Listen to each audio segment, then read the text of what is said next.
Welcome inside, everyone. Cool new intro we have for ourselves. This is the Red Mile Rundown episode number 4. I'm John Eastop alongside Robert Munich. How are you doing, Robert? Pretty good. Crazy last 24 hours here, hey? Oh my God. Yeah. Played out exactly how everyone was calm and cool on Twitter about just nice flow of the day. Nothing got anyone too excited until the waiver thing happened. Roster breakdown day, final rosters being announced across the National Hockey League. The Flames are no different. They make some moves here. They've got injuries and things to talk about. Robert, let's break down the roster for everyone here. Why don't we start with the roster and who's made this team?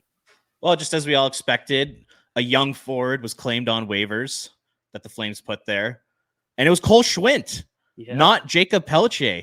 I know I was one of the many Flames fans yesterday losing my mind over Jakob Pelletier going on waivers over a guy like Joel Hanley, but he ends up making it through, which is awesome.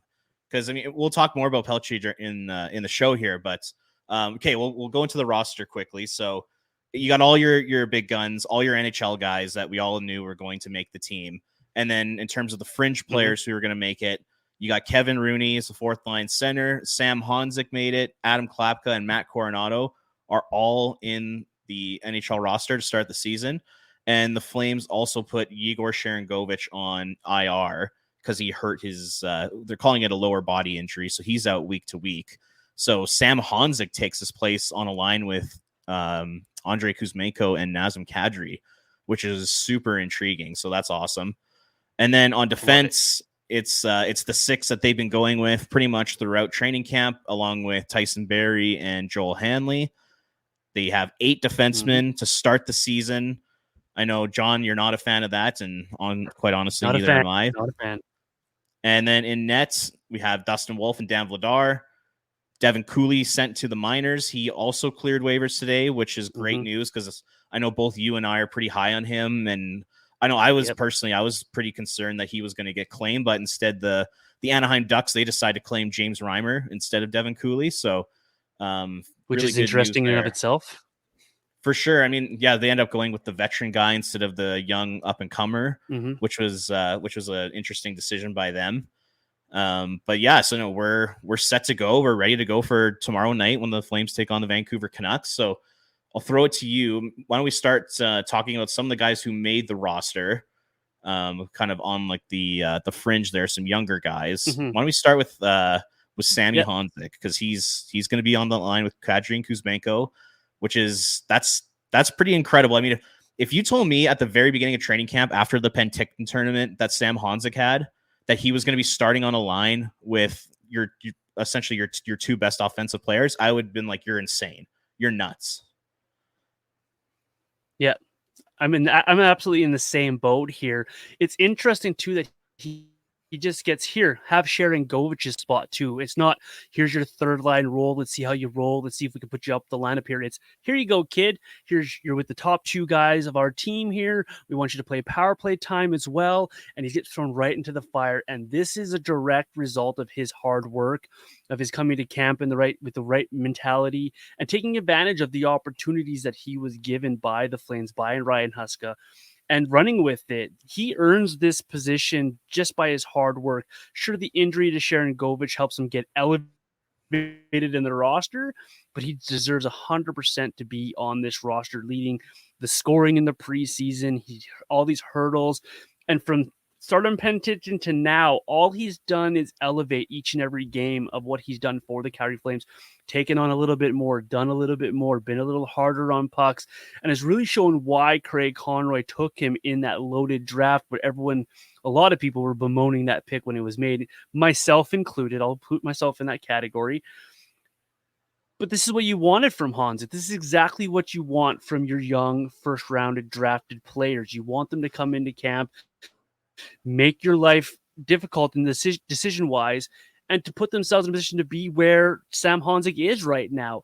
Now it's up to him to stay here and to stay in a position to be playing every single night. But this guy's absolutely earned this job at this time in that spot, unlike a couple other guys that we might talk about a little bit later on, including Matt Coronado. I thought Matt Coronado, to kind of move along here, did the opposite of Sam Honzik. He was really good at the beginning, had a really good start to camp, but he's kind of faded over the last little while. Now, he makes this roster, in my opinion, because Sharon Govich is on IR, but I'm interested to hear what you have to say about Matt Coronado on this roster and Sam Honzik on this roster as well, because I think these two guys had very opposite camps, and they kind of mirrored one another going in opposite directions here. Matt Coronado, maybe a fringe NHLer at the moment, but he's going to get an opportunity here to show that he should be here longer. Yeah, I mean, you're exactly right. Matt Coronado's like first 2 or 3 preseason games were incredible. It looked like an entirely different player, especially that first one in Seattle he played. It honestly, it looked night and day compared to what he looked like last year. So yeah, those first 3 games, he was really good, looked like an NHL player, looked like he belonged. But then it was either the last 2 or 3 games he played in. To be honest, I mean, he really had zero impact on the game in those last couple preseason games. So it was a bit of a roller coaster ride for him because he was so good in those first couple and then really not effective whatsoever in the last 2. But you're right. I mean, he earns the roster spot because Yegor Sharangovich is injured. It's going to be interesting to see how they fit Coronado into the lineup. I don't know if it's just going to be Honzik out, Coronado in, or maybe they take Klapka out and put Coronado on the 4th line because Coronado did end up playing on the 4th line at the end of last season. So I don't know exactly how he's going to fit in, but I do hope he does get games before Sharangovich comes back. Because I mean, we all see the shot, we all see the talent, we know what type of player he can be. So I hope he gets a shot in that top 9. Maybe if Honzik kind of struggles a little bit or kind of starts to get some like those rookie jitters, maybe they put Matt Coronado in. We'll see. But good on Coronado. I mean, like I said, he showed strong. He beat out guys like Jakob Pelletier and Dryden Hunt to earn this spot on the team. So good on him. And then the other guy I'm really happy for is Adam Klapka, because I thought he had a fantastic 100%. Preseason, a fantastic training camp. Just like looking at some of the stats I think he played in 5 preseason games. He had 23 hits in those 5 preseason games. The next closest Flame had 9. So he over doubled them in hits in the preseason. He scored 3 goals. He pissed off every team he played against. He got under the skin of opponents. Like he did everything that you want a 4th liner to do. He made a huge impact on the game in small minutes. He was playing pretty much 10 or less minutes a night, yet he was one of the more impactful players on the ice every single time he played. And like I said, it's exactly what you want to see from a 4th liner. So shout out to Adam Klapka. I really hope that he plays on that 4th line consistently with Ryan Lomberg and Kevin Rooney. I think that could be a pretty solid 4th line for the Flames. And just really excited to see him get in the NHL, lay the body, upset some more opponents. Him and Lomberg going at it on the same lines. It's going to be great. I'm really looking forward to it. We beamed quite large about Adam Klapka, no pun intended there, in episode 3 of this show. We beamed really hard about how good he was playing, and that still remains true. And then you watch the second episode of the social media that the Flames have put out on their YouTube channel, and you watch the relationship he seems to have with the guys in the locker room, with Ryan Lomberg on the bench and joking around with the guys. This is a guy that's seemingly fitting in on the ice and off the ice and carving out a nice role for himself. Him with Ryan Lomberg is going to be a lot to handle for a lot of teams who don't have the ability to handle size and the feistiness that those two can bring to the lineup. Happy for Adam Klapka. He fits perfectly for what you want on your 4th line, and happy that he's going to be with Ryan Lomberg, because those two, I think, together, no matter who's at center, they're dragging that person into the fight, and they're going to be right in the thick of all of the muck that the Calgary Flames like to have on their roster, on the bottom of their roster. So happy for Adam Klapka that he is on this roster as well. Let's talk about Jakob Pelletier now, Robert. This was a huge topic of conversation around the Flame fan base. Caught NHL people by surprise that he was put on waivers. I'll let you go first here, and I'll let you get out your piece about Jakob Pelletier, who clears waivers. He will go to the American Hockey League before the Calgary Flames play for the Wranglers here. What did you make of Jakob Pelletier's camp? And then we can discuss here whether this was the right move or not for the Calgary Flames. Well, so yesterday the Flames put him on waivers, and a lot of the fan base went a little crazy, including myself.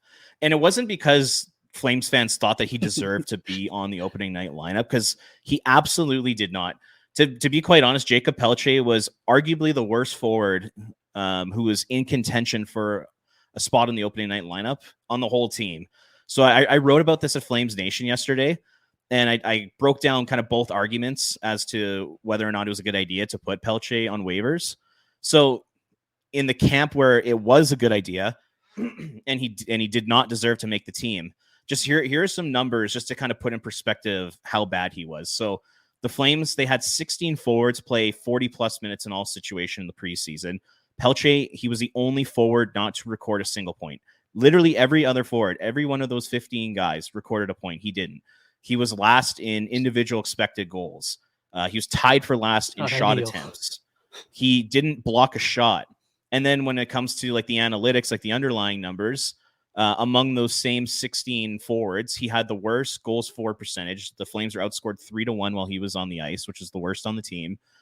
He had the worst expected goals for percentage, and it was by a considerable margin. And he was 13th in high danger chance percentage. So like by the numbers, he was literally the worst player on the Flames in the preseason. So based off of that, like, you know, Flames fans don't think that he should have been gifted a spot. However, this is the big thing. The whole argument was that the Flames essentially prioritize having a guy like Joel Hanley on the opening night roster instead of a 22-year-old Jakob Pelletier. Because Hanley, he's a number 8 defenseman at best. He's a 33-year-old journeyman. He has 1 year left on his contract. He's not going to be in Calgary long term.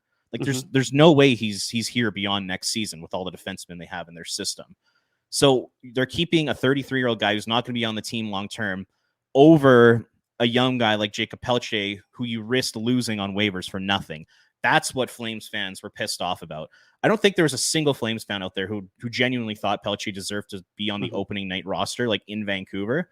But I just think they wanted him to be away from waivers, maybe sit in the press box for a week or two, and then once his opportunity comes, then give him another chance to go at it. So I think that's what Flames fans were all up in arms about. Turns out it doesn't matter at all because he ends up clearing waivers and he goes to the American Hockey League, where, I mean, that's where he should be. Like he needs to get his confidence back. He needs to find his game again. And that's the best place for that is going to be the American Hockey League. So I'm really happy for him that he gets to stay at the Flames organization. And the nice thing is with having the Wranglers and Flames in the same city is like Pelletier's developed this relationship with all these NHL guys, but he still gets to continue to build that. He still gets to continue to be around them outside of the rink because now they're all in the same city still. So it's not like he's completely separate from, you know, the guys like Jonathan Huberdeau and Connor Zary and Matt Coronado, who he's good friends with. So I'm really happy that he made it through. I'm a big fan of the person. We'll see what he ends up being as a player, but just it was a bit of sigh of relief to see that he did not get claimed. Yeah, for sure. I'm happy that he's with the Flames organization still. Jakob Pelletier put himself in this situation. He put himself in the position to be put on waivers. He played his way to the American Hockey League. And unfortunately for him, then the Flames had to make that tough decision to put him on waivers. And I'm not saying this is my opinion, just devil's advocate is over my time of watching hockey and listening to coaches talk and general managers talk, they're always going to side with a guy where they know they're going to get out of that guy. And keeping Joe Hanley over Jakob Pelletier, for me, kind of screams that a little bit, where we know what Hanley is going to bring to this lineup. We know that we can rely on Joe Hanley in a lot of situations.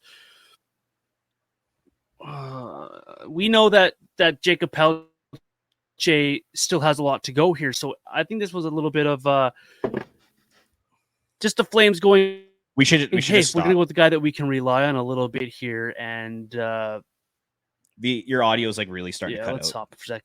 Yeah, let's stop. It's frustrating as hell. It's all good. Okay, I'm going to write down 20-minute mark. Yeah, we can just cut this part out. Either and back.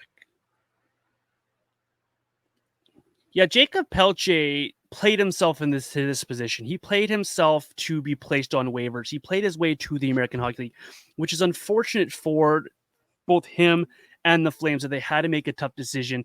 And over the course of my dealing with watching coaches and listening to the coaches and how teams run their teams here in the National Hockey League, coaches love going to the guy that they know what they're getting from and they can trust in situations.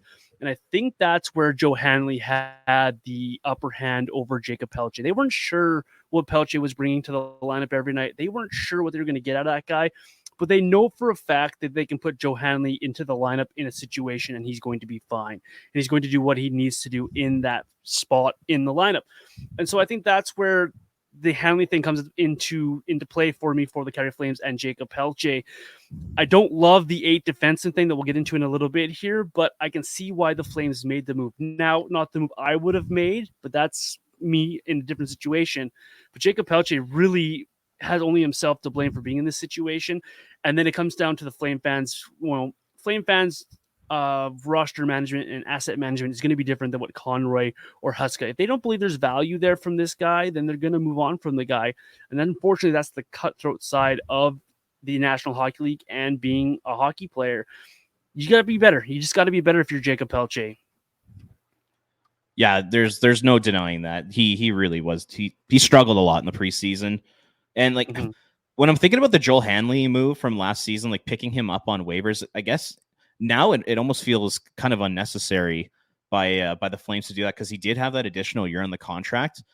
It almost seems like the Flames, they kind of overplayed their hand with their defensemen this year because they end up signing Jared Tenorti. They end up signing Tyson Barrie. They claim Hanley on waivers last year who had an additional year in his contract.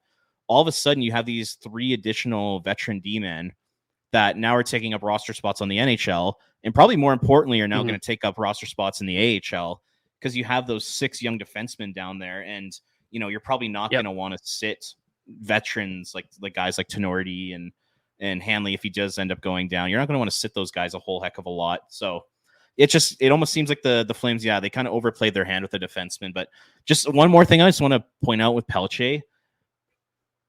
He's coming off an injury-riddled season. Last year, those shoulder injuries derailed his entire year. In my opinion, that last year is a complete write-off for Jakob Pelletier, which sucks because it's one of the more important development years of his career. But giving up on that, I think kind of bothered me a little bit yesterday too by like putting him on waivers with the chance of being picked up because there's 3 young players in the Flames system right now that have all struggled with injuries in the past little while and have all ended up becoming NHL players. So you look at Martin Pospisil, he's dealt with concussions and all kinds of injuries for the last 3 or 4 years. The Flames never really gave up on him. Connor Zary in his rookie year, he suffered multiple injuries. He struggled in his rookie year, but was able to bounce back and have a great year in the AHL and turned it into a full-time role in the NHL. And then look no further than Sam Honzik, who was hurt last year. Last year, his season was derailed by injuries too. He was able to come back and put in a really good performance in the preseason, earn a roster spot. So for fans out there, do not give up on Jakob Pelletier just yet. Just because he had a bad year last year, it's not an indication of things to come necessarily because he was hurt the whole year. And it seemed like one of those injuries where not only did it affect him physically, but it also affected him mentally in the sense that he just wasn't necessarily the same player when he came back. Right? Like it looked like he was more hesitant, even though he's a very energetic, aggressive player. It looked like he, wasn't necessarily willing to get into the corners or, battle as hard as he once did before those injuries. And I think that's kind of, it's fair, right? And I think it's fair for him. So just let him come back. Also on that, sorry to cut you off there, Robert. I just wanted to jump in real quick. Also on that, when you're in and out of a lineup like that, what's your role? What are you being expected of you? And when you're going from 4th line to injury to 3rd line to 4th line to out of the line, you don't know really what your role is coming back from an injury. So you're trying to rehab from an injury and trying to find a role on the team that really was in shambles last year. Let's be honest here. It's kind of hard for a guy like Jakob Pelletier. So it is a lot there, and I'm with you on this one. We got to give Pelletier a little bit of leeway here because of the injuries. At the same time, now, here's your time, Jakob. This is a very important beginning of the season in the American Hockey League for that guy. 100%. And he did sign a 2-year deal. So, like, the way I would approach it if I was the Flames or Flames fans is just give Pelletier, like, pretty much the whole year in the American Hockey League to find his game again and get confident. And then hopefully for next year's training camp, he comes in firing on all cylinders, ready to go. and looking to make a roster spot in this team, because there are going to be some available spots. Guys like Mantha, Kuzmenko, could maybe a guy like Blake Coleman get moved? Like we don't really know yet. So there's going to be chances to make the team next year. 100% there is. 100%. Do we want to talk about these 8D, or do you want to let me just rant on it? Or I don't know if you have. Let's hear Johnny's rant. Keeping the 8. We need to get the first edition of Johnny's rant here.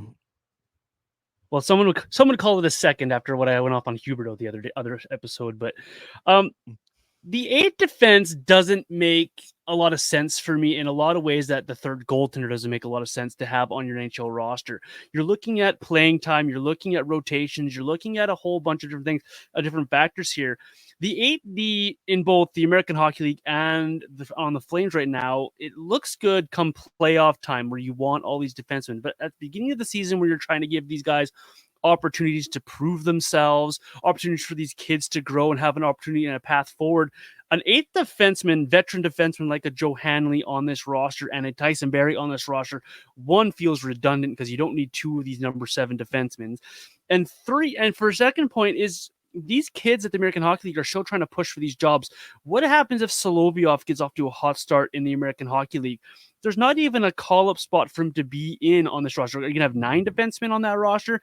It just seems like there's too much in the way of what you're trying to accomplish here as an organization about between fair playing time, developing these prospects, and having guys around that can be accountable on this roster. It's like having 15 forwards. What's the point of having 15 forwards? It doesn't really work. One extra, I'm old school in the fact where it's one extra forward, one extra defenseman in case of an injury or something on game day that you need to switch a guy out for. Having all these extra bodies around just muddies the water for me. And this is what we're talking about when we're talking about blocking a prospect. This is blocking a prospect. Do you really need Tyson Barrie? And you need Hanley, and you need Gilbert in the American Hockey League. You said it earlier. The Flames, I think, overthought themselves on this one a little bit for me. And I don't know. Having Joe Hanley's fine, but then you don't need these other guys as well. Pick a guy, have your defenseman, have your Michael Stone type role guy, and then let everyone else go. And then there's room for your prospects to have a spot if they come up and say they can play alongside someone else. It's a personal preference of mine. I don't like the 8 defensemen, much like a lot of people don't like the third goaltender on the roster. I could be completely up to lunch for some people, but for me, it doesn't feel right because you're blocking a lot of other guys, in my opinion here. Yeah, no, I completely agree with you. But I guess for the sake of the podcast, we'll play a little devil's advocate here.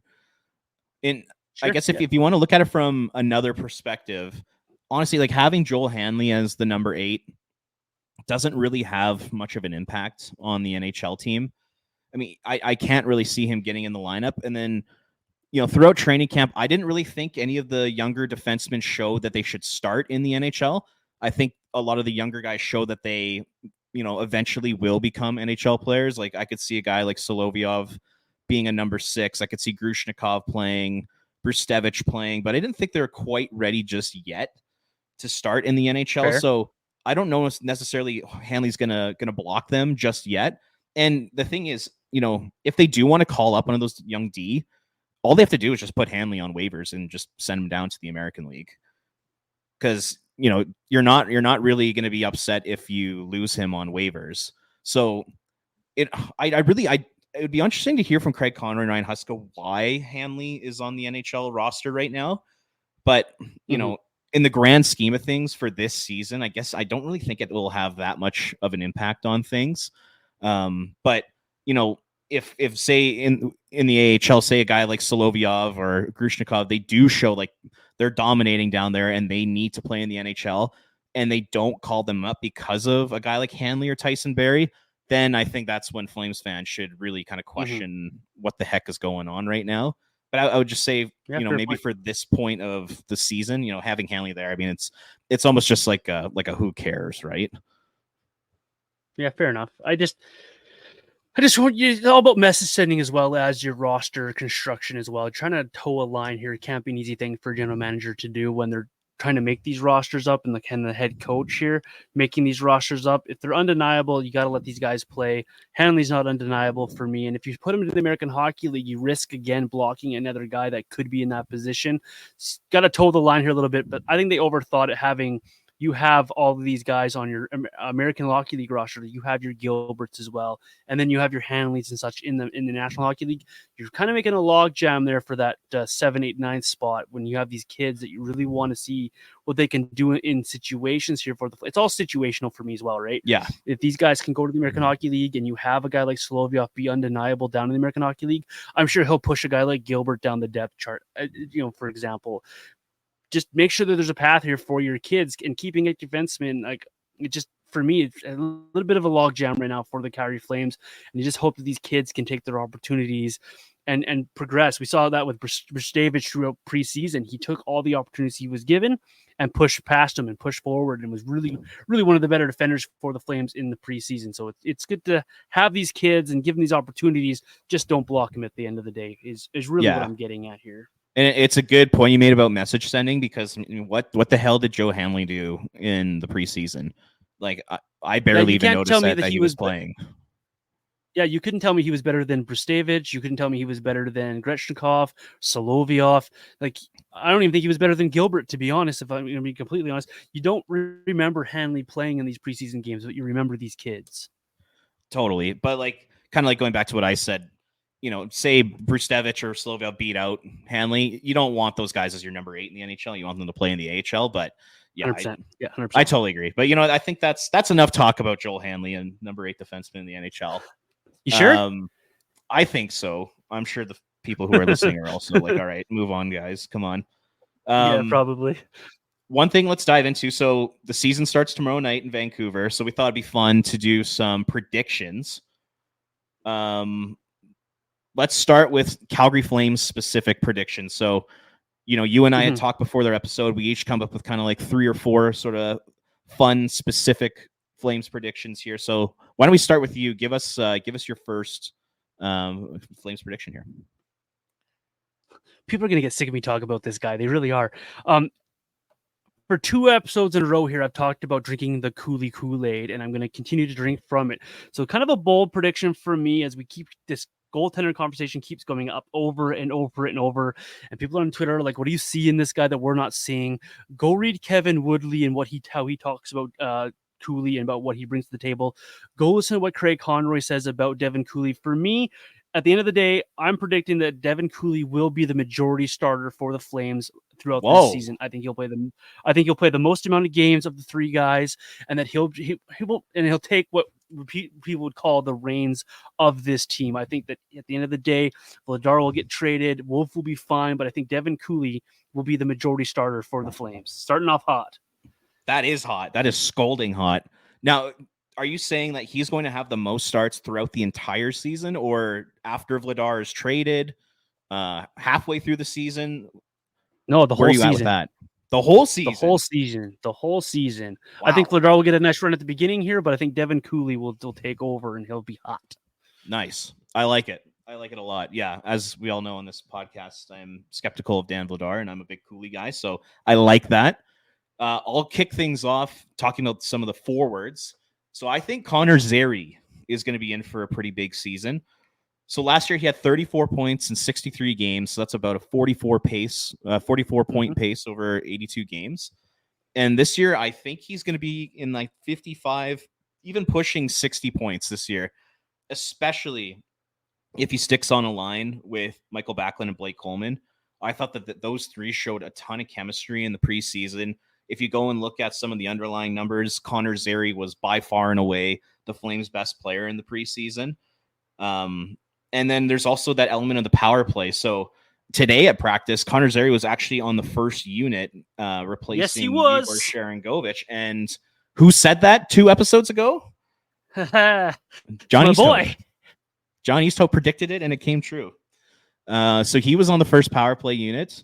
And I think he's going to get a lot more power play time this season compared to last. And even when Sharangovich comes back, there's a potential, like if Zary really thrives on this top unit here, I could see him maybe even sticking there over a guy like Huberdeau if he doesn't get off to a good start this year. So I'm very high on Connor Zary this year. I think he's in for a big year. Like I said, that kind of 55 to 60 point range for young Mr. Connor Zary.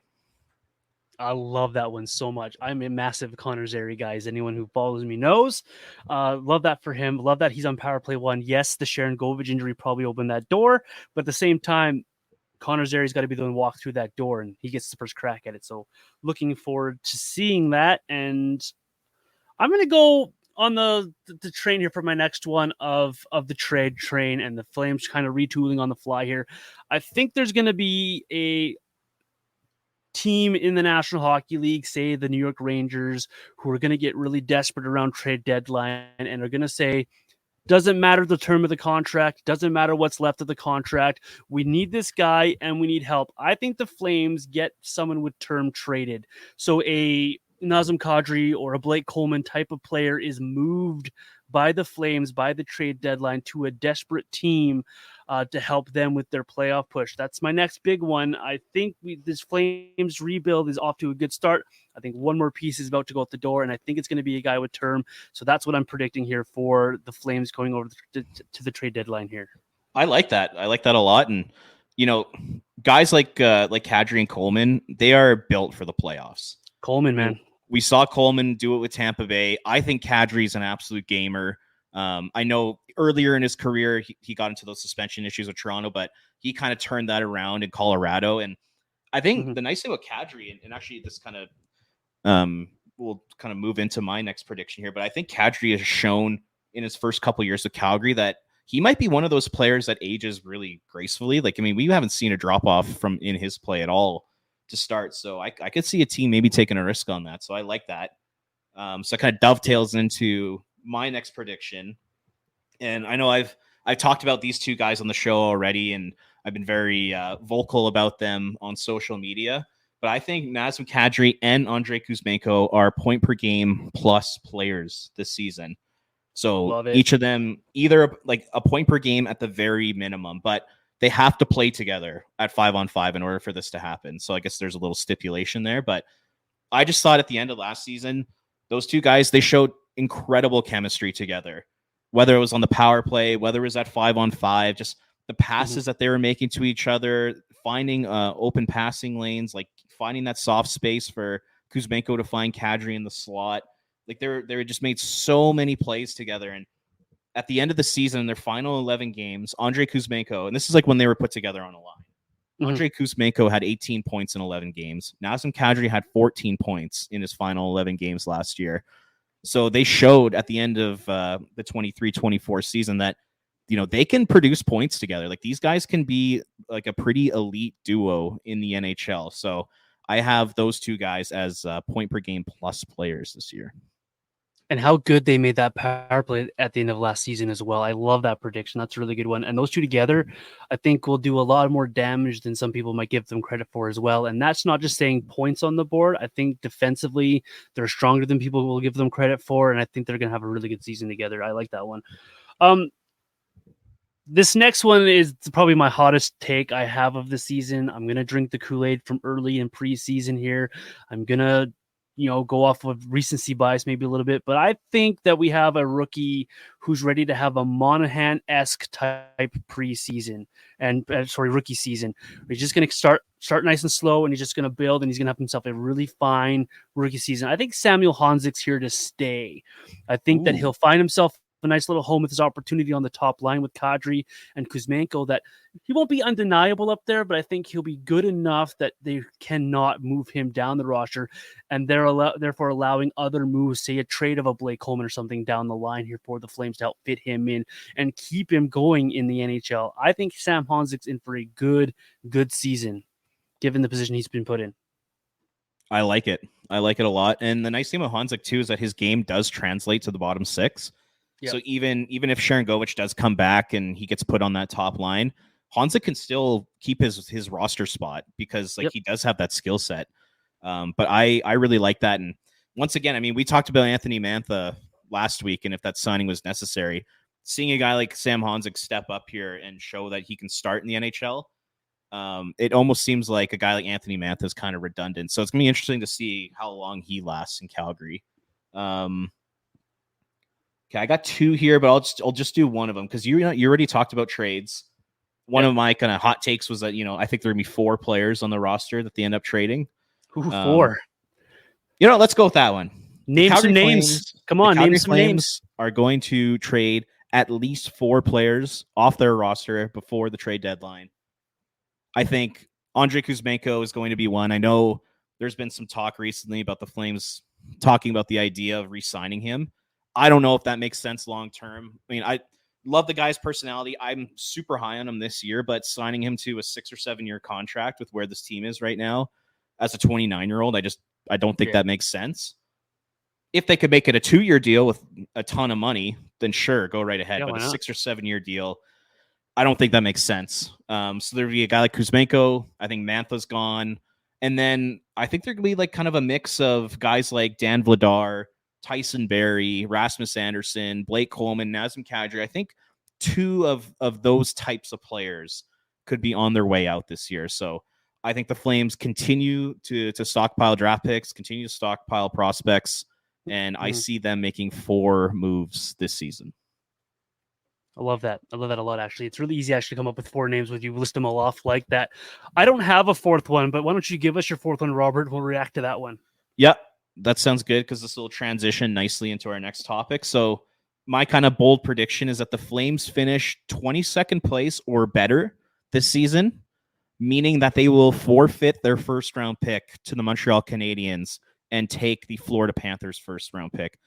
I just have this feeling for some reason the Calgary Flames are this type of team where when expectations are low, they exceed them, and when expectations are high, they completely fall flat on their face.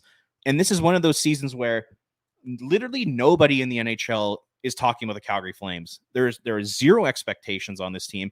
Everyone has them in the basement.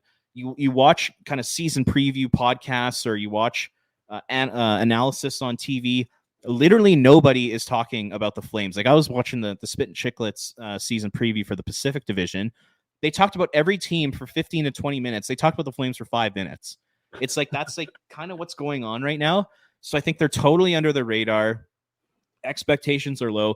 And I just have this kind of like gut feeling that they're actually going to be better than people expect. So I have them, like I said, 22nd or higher in the standings this year. Like I see, San Jose, Chicago, Columbus, Anaheim as the basement.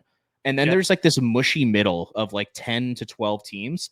And I think the Flames are kind of right in the middle of that group. So honestly, I hope I'm wrong. Like, I really hope I'm wrong because I think the worst thing that could possibly happen to this team is finishing in 22nd and losing that pick. Yeah. But just like I said, I have this gut feeling they're going to be half decent this year. I have to laugh because I thought about making that one of my predictions as well, but I'm like, nah, that's dumb. It's dumb and it's easy pickings to say, oh, they're going to finish in the 11th spot and lose that draft pick. But in my notes here, I have it. Where do the Flames finish? And I said bottom 10, but then I put a question mark because I was humming. Is it going to be 10 or 11 or 12? They're totally going to finish right in that same spot like they did last year and play the last few games here where if they win a couple, they're going to get that 12th spot. If they lose a couple, they're going to be in the 8th spot, that type of area for the Flames. I have them like almost exactly what they have last year. Yeah. It's funny you bring that up because we just made a whole bunch of enemies on Twitter, which is awesome. There's this. I'm with you. The Flames don't have any expectations. People don't believe in them, but they believe in themselves, and that can be a dangerous thing when teams aren't taking you seriously or they're taking you lightly. You're going to catch them by surprise. Flames 2015 is a great example of that. No expectations. People were taking them lightly, and they just decided to shock people, and they ended up winning a playoff round.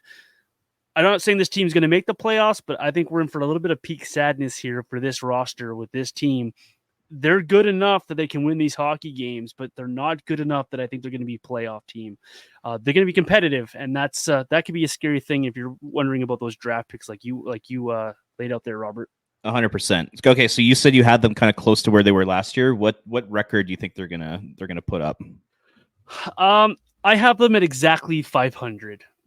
35, 35, and 12. Give me exactly 500. I think that they're good enough to pull out some wins, and they're going to lose some games that they probably shouldn't have lost, but I think 500 is a good mark for this team. That's funny you say that, and we didn't talk about this beforehand, but I have 38, 38, and 6, exactly 500. So we both have them at 82 points this year. That is hilarious. Yep.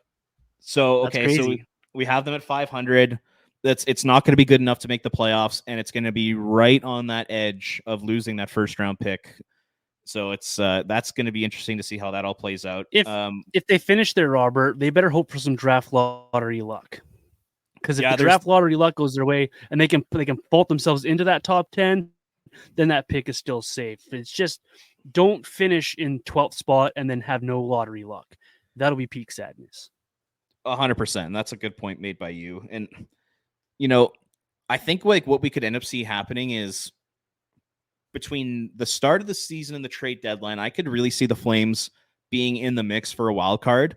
But then they are going to make some moves. Like they have to make trades, even if they are kind of close to a wild card spot. They have to make moves. And I think from the trade deadline to the end of the season, that's when you really want to see them tank, and that's where you need to see them tank. So it's much like last season, and that's exactly what happened last season. I know they had the goaltending and they had that really good defense core for most of the year, but I just have this kind of sneaking suspicion that they're going to sneak up on teams this year. So why don't we transition that into a look at some NHL-wide predictions? I know we're kind of a Calgary Flames focused podcast, but we thought it'd be fun for today's episode to kind of finish things off with NHL predictions. Yes. So we'll start with the Pacific Division. Give us your 1 through 8 in the Pacific. Okay, I have to preface the Pacific Division. I can never pick Edmonton to win things. That's my preference. That's my thing. It's a personal rule.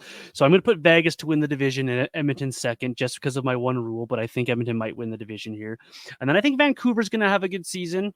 I think that they're in for a poised season despite whether they have Demko or not. I think they have enough on that team to push them through those injuries. I like Seattle to have a good up season next. Then I kind of hummed and hawed a little bit here, but I'm going to put LA ahead of Calgary and then have Anaheim and San Jose to round out the bottom here. I don't know what Anaheim's doing. I'd like to put them higher because there's a lot of skill on that roster, but I need to see something from them before I move them up the Pacific Division here. Okay, I'll do the honors of taking the Edmonton Oilers to finish first in the Pacific Division. I think they're too good, man. They're too good. I don't see them. Actually, I see them winning the Pacific Division by I wouldn't say a landslide, but it's going to be a pretty wide margin. I thought Vegas got worse in the offseason. I really don't like their goaltending. Losing Marchessault really hurts. Their depth on the wings is not good. I'm not a big Thomas Hertl guy. They seem to get injured all the time. They're becoming an older team. I'm not a huge fan of what they're doing, but the Pacific Division is so bad that I think that they're going to be in second place. And they know how to win. They have some obviously some really good veteran players like Jack Eichel, Mark Stone, Alex Pietrangelo, but I still have them in the playoffs, but I don't love their team. And then I have Vancouver in third place. I just thought last year was just one of those years where literally everything went right for the Canucks. Yeah, I still think they have a really good team, but I am concerned about Elias Pettersson getting back to his form. He looked brutal pretty much from the All-Star break to the end of the playoffs there. So, but I still think they're good enough to get that third place. And then I have LA, Calgary, Seattle, Anaheim, San Jose. I am not a Seattle fan. I think they are super mediocre. I think they're right there kind of with the Flames, but I have the Flames barely finishing ahead of them, kind of like they did last season. So those are my 8 in the Pacific. We'll move on to the Central. I'll start. So I'm going Dallas 1, Nashville 2, Colorado 3, Winnipeg 4, St. Louis 5, Utah 6, Minnesota 7, Chicago 8. And I guess the only kind of surprise in there is maybe Minnesota so low because, over the last 10 years, I think they made the playoffs 8 or 9 times. And they did have like a 115-point season just a couple years ago, but I don't really like the direction that they're heading. I know Brock Faber was a revelation for them, but not a huge fan of their goaltending, not a huge fan of their depth up front, and I have them 7th. So that's kind of my surprise in the Central. What do you got? You and I see this much differently, which makes it interesting for the podcast. I do still have Dallas taking this division. I like that roster. I like what they're doing. Ottinger with a bounce back season. I think he's going to be much better this year. I like Dallas. Give me Colorado in the second spot. How can you not? Then I have Nashville And then I have mini, because I do not believe in Winnipeg or St. Louis. So I have mini that high based on the fact that the other two teams I can't trust. Then I have Winnipeg, Utah, St. Louis, and the lowly Chicago Blackhawks at the bottom. I think Utah's in for a better season than some are giving them for. They'll take a step, but they're not going to be all that great yet. And I just don't buy what Winnipeg has done here. I don't think they've got any better. I don't think they are better coach-wise either. And Hellebuck always seems to have an up year, down year, up year, down year. And if that pattern continues, this will be a down year for Connor Hellebuck. Yeah, I agree with you on that. I'm not a huge fan of what Winnipeg's doing right now, but I still think they're good enough to get into a playoff spot, maybe like a wild card. But I am with you. I'm not a huge fan of the coaching hire there. I do think the Central Division does send 5 teams to the playoffs. I think that's how bad the Pacific Division is, that only 3 of those teams are going to make the playoffs. Yeah, I'm with you on that. And just I kind of feel like people are kind of sleeping a little bit on St. Louis. I kind of like their depth. Like, I think Robert Thomas is really like an all-star level player. I think he could push 90 points this year. Like, I really like Kyrou. You know, they got like a younger guy like Jake Neighbors. I love the offer sheets that they did. I thought that was super, super smart by them. And I think Holloway could have a decent year. So I think people are sleeping on St. Louis a little bit, but they're kind of like Calgary in the sense that they're just in the mushy middle. Yeah. But I do think that they could maybe push for a wild card spot. Yeah. Let's move on to the Atlantic. Who do you got in the Atlantic division? This one also pains me. I have Toronto winning this division. I think they finally get a little bit better here. Better coach. Their defense on the back end is much better than they've had in the past with the addition of Chris Tanev. I do question their goaltending, but I think they're good enough to push past any goaltending issues, much like Edmonton has done for a few years here. Then I have Florida, and then I have Boston, and I have, here's my little surprise here, is I have Detroit ahead of Tampa Bay. I think Detroit's poised to make a step here, while Tampa is poised to fall back a little bit here. Then Ottawa, Montreal, and Buffalo. Those 3 last teams, I need to see something from them before I put them any higher in the rankings here. I think that's totally fair. Like, in the Atlantic division, I think it's 4 teams at the top, 4 teams at the bottom. And I think you have to kind of keep it that way until one of those teams at the bottom or multiple teams at the bottom prove that they can get past a Tampa Bay, a Florida, Boston, or Toronto. So mine's pretty similar to you. I have Toronto, Tampa, Florida, Boston as my top 4. And then the next 4, I got Ottawa 5, Detroit 6, Montreal 7, Buffalo 8. But I think those teams are all pretty much in kind of that same sort of mediocre category right now. I will say, I do not like what Detroit is doing. I'm not a fan of the job that Steve Yzerman has done there. It just feels like they are so mediocre. It doesn't feel like they're getting out of it anytime soon. Like, I know you're hoping guys like Seider and Raymond become like a number 1 defenseman and a number 1 forward. And, you know, you hope you stay healthy with Larkin and Patrick Kane and all that kind of stuff. But it just does not feel like that team is building towards the Stanley Cup. It feels like they're building towards 8th place every single year. So I'm not a huge fan there. Yeah, go ahead. When I was doing my previous podcast and I did my preview last year, I did some number crunching on the Yzer plan, and he, in 2 seasons, that was going into last season, had 24 roster changes in 2 seasons. 24 players out, 24 different players come into his lineup, whether he signed his free agents. That was just free agent signings. That's a lot of movement over 2 seasons. And going into this offseason, he was a little quieter on that because he had his RFAs to sign. But you're doing a lot of movement over just a short amount of time to try to make a team go to the next level. And the only reason I put them above Tampa Bay in my little listing here is because I think that's how far back Tampa might fall down based on what they've done this season. It's not because Detroit's all that much better. I just think that the Tampa Bay's come back to the pack a little bit here. What don't you like about what Tampa's done? Well, they've lost guys. They didn't bring anything in. They've lost guys. They lost Stamkos. He's an emotional leader. He's a leader on that bench in that locker room. That does matter over the course of a season. Vasilevsky's been injured the last couple of years. He's been only okay. You have an aging Hedman who's still really, really good, but he's starting to show his wear and tear a little bit. They played a lot of hockey over the last few seasons, and they've just made these reckless moves like the Tanner Jeannot move just to try to stay relevant, and it's got to catch up to you eventually, and I just think it's going to catch up to them this year. I would agree that's going to catch up to them eventually because, I mean, they've been doing win now moves for a long time. But, Yep. I mean, I think Jake Guentzel is a better player than Steven Stamkos is right now. I actually think that's a bit of an upgrade. Maybe not in the locker room because Stamkos is such an emotional leader there, but I actually like Guentzel more. You know, they bring back Ryan McDonough. They trade out an injured Miguel Sergachev, and they bring in JJ Moser. I feel like that's almost a bit of a wash for this season because Sergachev's coming off that injury. The thing that scares me for Tampa is, like, I think the top of their lineup is outstanding. With, you know, Kucherov, Point, and Guentzel and all those guys. It's the depth that kind of scares me. Like their bottom two lines really lack talent.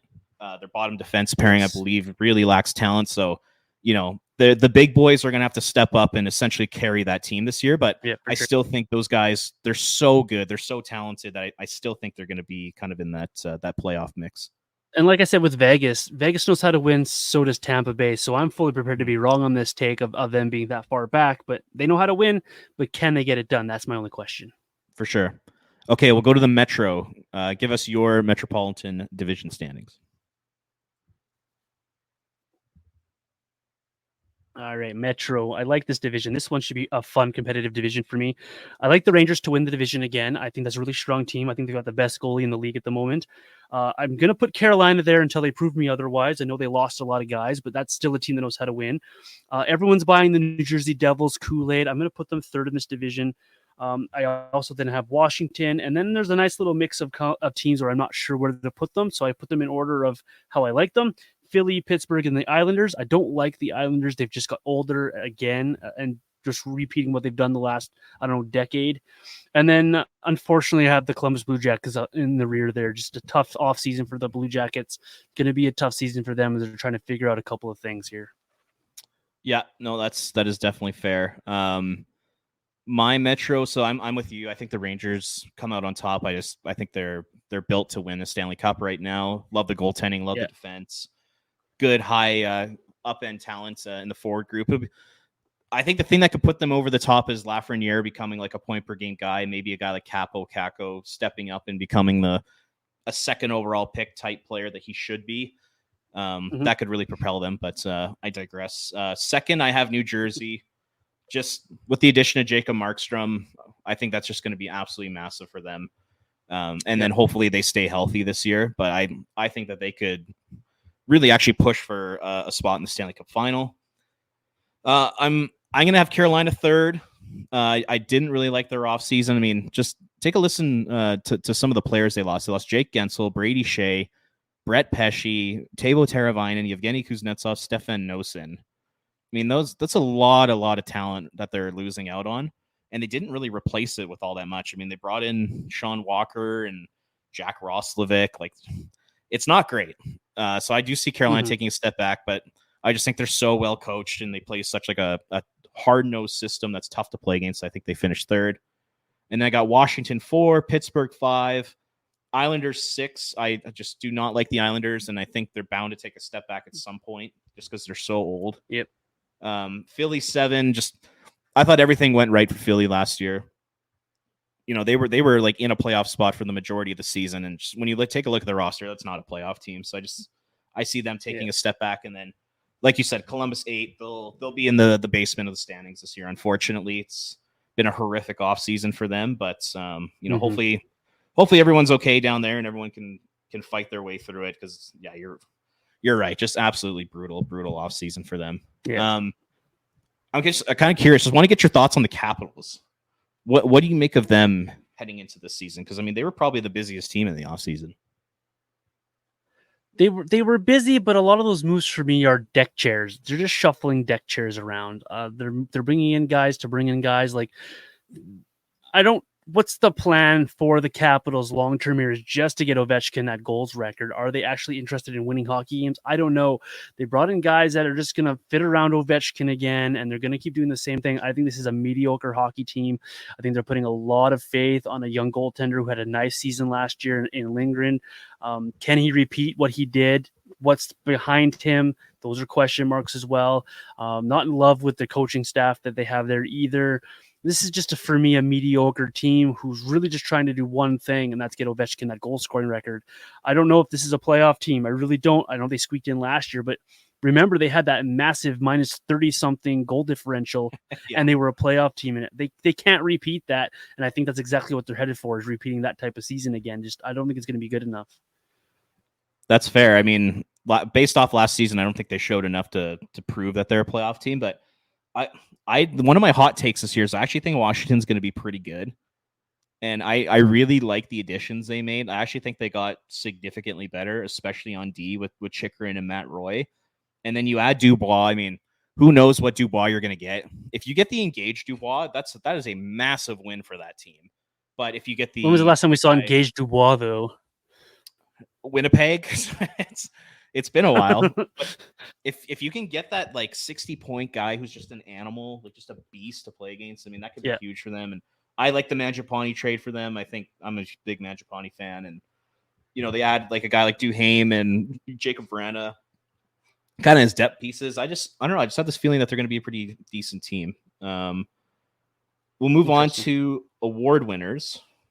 So let's do some major awards. We got the Hart, Art Ross, Norris, Richard, Vezina, and Calder Trophy. I know my picks are not that exciting and not that sexy. I don't know about you, but we'll start with you. Who do you got as the Hart Trophy winner? A lot of these are just so easy and mediocre to pick. The only one that I could really hot take is the Calder, which we'll get to later. But it's hard not to see McDavid win the Hart Trophy, best player in the league. He's motivated, it seems, this year. His team was on the brink last year. It's hard to pick against this guy. I'm with you. I also have Connor McDavid. I think he is just going to be an unstoppable force this season. I mean, we saw all the Amazon behind the scenes footage of him in the Cup final. This may sound cheesy. Like, I know this is a Flames podcast and we're not supposed to praise Connor McDavid or the Edmonton Oilers, but man, I like what I saw from him in that Amazon series. Just that fire, that intensity. Yep. I gained a lot of respect for him after seeing that. And I think there's this fire in his gut, and I think he's going to be an unstoppable force. And I also have him as my Art Ross Trophy winner as well. I think he's going to run away with it. 150, 160 point year type thing. We're so boring because we have the same picks on everything. It's hard not to say this guy's going to run away with the Hart Trophy and be that motivated and not also give him the Art Ross. This guy's going to be 2 points per game is going to be his average this year. And he's going to run away with this thing. No question about it for me. No question about it. That he's so motivated that he's just going to carry this in by himself. Yeah, I'm with you on that. How about the Norris? Who do you got for the Norris? The Norris, it's hard to go against my boy, so I'm not going to. I think Cale Makar, he's back, he's healthy, he's ready to go, he's motivated, and when he's playing, he is by far the best defenseman in the National Hockey League. All due respect to guys like Quinn Hughes, but Cale Makar is my pick. By far the best defenseman.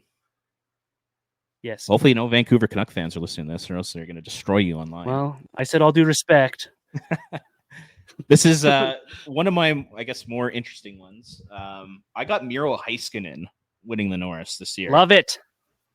For some reason, does it not feel like the Norris Trophy to you is like one of those awards where it's almost like it's this guy's the highest scoring defenseman? It can be that, but I think there's an element of like, you know, all these people have won already, but there's one or two guys that shouldn't have won already. Fair. But so now it's their time to get it. Like I know that happened with like Drew Doughty and you know, I'll have to go back and look at some others, but it just kind of feels like one of those awards, and it feels like it's like Heiskanen's time to win it because he's been so good the last 2 or 3 years. I could just see him doing it, and he's on a Dallas Stars team who I think is probably going to win the Western Conference this year. I like that. All right, Rocket Richard. Are you going to keep it boring here with the Rocket? I have to. He's so good, and his shot is so lethal, and no one's been able to even come close to this guy for 2 years. It has to be Austin Matthews. It has to be. You're right. Literally nobody has come close to him over the last 2 years. He's just that dominant of a goal scorer. If you had to choose one guy around the league to contend with him, do you think there's someone that can get up there with that 60, 70 goal range with him? I wish he had a better centerman, but I do like David Pastrnak to be up there too. Yeah, the center thing is a bit of an issue there because I mean Elias Lindholm is not necessarily a playmaker, so it would be hard to see Pastrnak getting up to those levels. I really think if Connor McDavid wanted to, I genuinely think he could score 60, 70 goals. If he just said, like, I'm going to do it myself and I'm not going to pass as much, I think he's talented enough to score 60 or 70. It just kind of comes down to, is that the way he wants to play? And it just doesn't seem like he's ever going to do that. So I could see one day McDavid getting there if he has that mindset, but I think you're bang on. How can you pick against Austin Matthews at this point in time? He's just so good. What about the Vezina? I mean, the Vezina is super interesting because, I mean, there's probably like 10 or 12 guys that could legitimately win the award this year. This is one of those awards where you actually have to put some thought into it. What's the team around this guy? What's the situation of this team? I have his team winning their division. I have his team in the Stanley Cup final as well. I really think this is a big year. He's motivated by money as well. Contract year. Igor Shesterkin is my pick for the Vezina. I just like the position he's in right now, how he's been playing, and he's really, really motivated here by the next contract and wanted to get the Rangers to the next level. I like that. I'll go a little off the board, and I'll go with a guy who's been in the news a lot lately, and that's Jeremy Swayman. I like the Bruins sort of style of play, like the Bruin way of doing things. Like, they're a very good defensive team. Their D-core is massive. I think they're going to block a ton of shots. I don't think they're going to give up all that much, and I think Swayman's numbers are going to show it. I just have this feeling Jeremy Swayman is going to win the Vezina this season. I question Swayman for one thing and one thing only. No training camp, no preseason whatsoever. And in the past, typically these guys don't have great seasons. He could be the exception to all of this, but show me something, Jeremy. I'm happy to be wrong in this day because I'm a big Swayman fan. Yeah, and I mean, and he hasn't carried the workload yet either, right? So, I mean, there's a lot of reasons to not choose him, but I just think he's super talented. I think he plays in a certain style that caters well to goaltenders. And I think, getting 50, 60 starts this year and kind of running with it, I think he's going to end up winning it. And then the other interesting one is the Calder. Once again, there's probably a solid list of like 5 to 7 guys that could win this award. Which direction are you going? I like this one. This might be my hottest take of all of my awards here because it's been pretty boring so far. Let's be honest here. But I'm going to go to San Jose, but not to the guy that everyone thinks about when they talk about San Jose. This guy's going to Celebrini's going to run away with a lot of things in San Jose, and he's going to get a lot of attention in San Jose. But there's a second guy in San Jose that is going to be very sneakily good that not a lot of people are talking about. I like Will Smith, and I like where he is in that lineup for the San Jose Sharks. I like his game. I like what he brings to the lineup for these guys. I think he could be a sneaky pick for the Calder Trophy, so that's where I'm going to go. I like that a lot. Right when you said San Jose, I definitely thought you were going to go Celebrini, but going Will Smith is great. I like it. It's a bold take. And I love Celebrini. I love him. He's going to be a fantastic player too. But, even like in Will Smith's draft year, I remember like thinking to myself, like, oh God, like I really wish the Flames would somehow find a way to trade up and get this guy. I am also a huge fan of Will Smith. And I'm going to continue the trend of being boring. For the Calder, I'm going to go Matt Mishkov in Philadelphia. You saw what he did in the preseason. I believe he's tied for first in the NHL in preseason scoring. He looked electric. He looked dynamic. And, I think he's 20 years old, 21. So he's not like an 18-year-old rookie. He's got a few years of development. He's played pro hockey at a high level in Russia. And I mean, he's probably going to be the go-to guy in Philly. It'll probably be him and a guy like Travis Konechny. So I like Mishkov to win the Calder. How about a Stanley Cup finalist and a Stanley Cup champion? Did you end up picking one of those? Oh, I have those. I have those for sure. I have Shesterkin. I have the Shesterkin leading the Rangers over the Dallas Stars for the Stanley Cup. Over the Dallas Stars, I like it. So New York Rangers win their first cup since 1994. They finally get over that hurdle. They've been so close now for so many years, and they just haven't been able to get there. I like that. I think they have the right coach at the right time with the right goaltender, and they got the kids that are going to start performing at the right level, and they have the superstars that you want in both forward and defense. This is a good time for the Rangers, and if it's not now, when is it ever going to be for New York? Because if it's not going to be now, they're going to have to start tearing it down soon because that cap is going to catch up with them if they're going to give Shesterkin $12+ million a year. Yep. The key for them is going to be probably Panarin. It just feels like he's if he can be the Panarin of the regular season in the playoffs, that can make all the difference in the world for that team. So I like that. That's a Conn Smythe. My pick for the Stanley Cup final, I'm going to go with the Boston Bruins. They've also been a team that's been kind of knocking on the door for a long time. I think they finally get there. I really like the addition of Elias Lindholm and Nikita Zadorov for this season. I don't like it long term, but I like it for this season. Mm-hmm. And the thing for me is, like, if you're going to win a Stanley Cup or you're going to go to the Stanley Cup final, I think you need goaltending. They have it in Swayman. Mm-hmm. You need trees on defense. If you take a look at Boston's D-corps, they are massive. I think Charlie McAvoy is the smallest guy, and he's 6'2". The rest of them are behemoths. They're all 6'5" and above. So you got a massive D-corps that can move, that can skate, that can play the puck, play physical. You got great goaltending, and I think you're pretty deep up front. You're not the best team up front when it comes to your forward group, but having Pavel Zacha and Charlie Coyle and Elias Lindholm down the middle, I think is solid. You have a superstar in Pasternak on the wing. You got experience with a guy like Brad Marchand. I really like the Bruins this year. I think they're going to go to the Stanley Cup final. And then in the Western Conference, going to go with the Dallas Stars. I'm with you on the Stars. I love their lineup. I love the additions of youth in like Wyatt Johnson, Logan Stankoven, Maverick Bourque to go along with their veteran presence with guys like Tyler Seguin, Matt Duchene, Jamie Benn. And then you have, your kind of all-star players like Rupe Hintz and Jason Robertson in there. I mean, that's a really good team. They'll have the Norris Trophy winner on the back end. They have a great goalie in Ottinger. I really, really like what Dallas is doing, and I think this is the year that they also kind of get over the top. And I'll have the Boston Bruins winning the Stanley Cup. I know a lot of fans in Canada won't necessarily like that, but I think they're a team that is built to win a Stanley Cup this season. I like that you picked them to win because I know how miserable it's going to make the Vancouver Canuck fans feel. So I like it. I like it a lot. And I also like that neither of us picked Edmonton to get anywhere near the Stanley Cup this year again as well. It's so hard to get back. I was thinking about it after you've been there. I was thinking about it too, but I'm just not going to sip the Kool-Aid because I've seen so many teams think that they're going to be there the next year and they fall flat the next year. We've seen it time and time again. Nashville and San Jose have done it in recent memory, and it's so hard to get back to the dance. It's so hard to do what Florida Panthers just did, and I see a lot of people out there saying, well, they're just going to be the new Florida Panthers and just going to go win it this year. Well, I don't see it because it takes a lot out of you to get that far.